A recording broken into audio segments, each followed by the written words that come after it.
Hello and thanks for clicking by.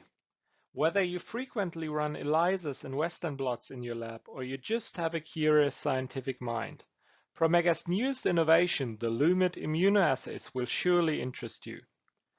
Please let me briefly illustrate why.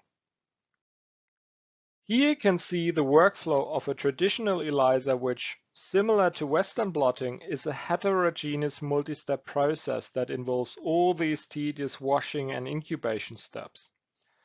All in all, a pretty lengthy procedure that can take up to 1 or 2 days. By developing the Lumit Immunoassays, we could significantly simplify that procedure by eliminating most of these steps. Because we work in solution, we were able to remove the coating and the blocking steps. Furthermore, we got rid of all the washing steps. And finally, we combined the two separate antibody addition steps into a single addition of an antibody mixture, so that by the streamlining of the assay workflow, we were able to develop an assay that can be accomplished much faster in only 30 to 120 minutes. Besides being easy and fast, Lumit immunoassays are characterized by a large dynamic range, which mitigates the need for sample dilutions. These assays are also scalable to different plate formats, and together with their homogeneous nature, this is what makes them amenable to high throughput applications. Importantly, no specialized costly equipment is required to run these assays, only a standard plate reading luminometer.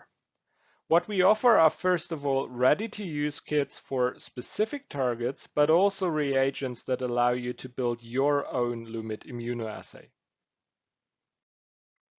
But what is the principle of these assays? Lumit immunoassays are based on a split variant of Promega's bright nanolac luciferase, the so-called nanobit luciferase. For the development of nanobit, nanolac was split asymmetrically into a large subunit called large bit and a small peptide subunit called small bit. The affinity of small bit for the large bit counterpart was optimized to yield only minimal self-association, as evident from a high Kd value of 190 micromolar. These subunits are chemically fused to antibodies of interest. Binding of these two labeled antibodies to different epitopes on the same analyte now allows for reconstitution of the functional nanobit luciferase.